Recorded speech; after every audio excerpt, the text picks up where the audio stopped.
नमस्कार बंधुरा नतून एक भिडियोते सबाइके स्वागत। आज शेयर करब सर्षे बाटा दिए कातला माछेर झाल। एकदम घरोया उपकरण दिए एटा तैरी हो जाए। एक बार एइभावे कातला माछेर झाल तैरी करे देखते पारो, असम्भव टेस्टी हय। प्रथमे 4 पिस माछके भालो करे धुए निएछि। एटा कातला माछ दिएও जेमन हय तेमन रुई माछ दिएও करा जेते पारे। मैरिनेशनेर जोन्नो प्रथमे दिलाम आदा रसुन बाटा, तारपरे नुन, हलुद गुঁড়ো, लंका गुঁড়ো और देव सामान्य एकटू सर्षेर तेल। तेलटा दिले मशलागुलो माछेर गाये बेश भालो करे कोटिंगटा हय। भालो करे माखिए निये 20 থেকে 30 मिनिटेर जोन्नो मैरिनेट करे रेखे देव। तार मध्येई आमि मशलाटा तैरी करे निচ্ছি। गोटा मशलार मধ্যে निয়েছি एखाने सादा सर्षे, गोटा जिरे, कयेकटा मरिच एबं दुटो शुकनो लंका। प्रथमे এই শুকনো মশলাগুলোকে মিক্সিতে দিয়ে গুঁড়ো করে নেব।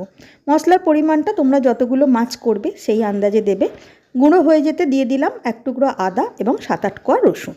এবারে সামান্য জল দিয়ে একটা থকথকে মতন পেস্ট তৈরি করে নিলাম।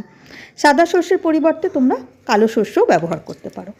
এবারে মাছগুলো ম্যারিনেট হয়ে যাবার পর ভেজে নেব। তার জন্য কিছুটা সর্ষের তেলকে ভালো করে গরম করে নিয়ে মাছের পিসগুলোকে দিয়ে দিলাম। মিডিয়াম টু হাই ফ্লেমে দুটো দিকই ভালো করে লালচে করে ভাজা হয়ে যেতে একটা প্লেটে তুলে নিলাম। এবারে যে পেস্টটা বানিয়েছিলাম তার মধ্যে বেসিক মশলাগুলোকে দিয়ে দিলাম। দিলাম হলুদ গুঁড়ো, ধনে গুঁড়ো আর কালারের জন্য কিছুটা কাশ্মীরি রেড চিলি পাউডার।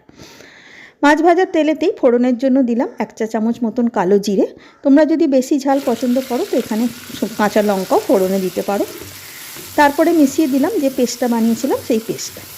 কিছুক্ষণ কষতে থাকবো যতক্ষণ না সুন্দরভাবে তেলটা ছাড়ছে। গ্যাসের ফ্লেম মিডিয়াম টু হাইতে থাকবে। দেখো আস্তে আস্তে তেল ছাড়তে শুরু করে দিয়েছে। এবারে দিয়ে দিলাম ছোট ছোট করে কুচিয়ে নেওয়া টমেটো। টমেটোটা দিয়ে দিলাম স্বাদ মতো নুন। নুনটা দিলে টমেটোটা তাড়াতাড়ি গলে যাবে। এখানে আমি মাঝারি সাইজের একটা টমেটো ছোট ছোট করে কুচিয়ে নিয়েছি। তোমরা তরকারি পরিমাণের উপর নির্ভর করে অবশ্যই সব মশলাগুলো দেবে।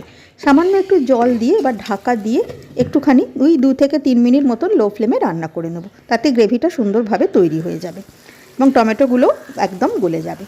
দেখো টমেটোগুলো পুরো গলে গিয়ে গ্রেভির সঙ্গে ভালো রকম মিশে গেছে এবং গ্রেভিটা থেকে ভালো রকম তেলও ছেড়ে দিয়েছে, মানে মশলাটা ভালো রকমই কষা হয়ে গেছে।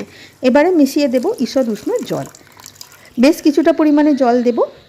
আমি এখানে নর্মাল চায়ের কাপে 1.5 কাপ মতন জল যোগ করলাম। ওয়েট করব জিনিসটা ফোটা পর্যন্ত। যখনই ভালো রকম ফুটতে শুরু করলো তখন দিয়ে দিলাম আগে থেকে ভেজে রাখা মাছগুলো।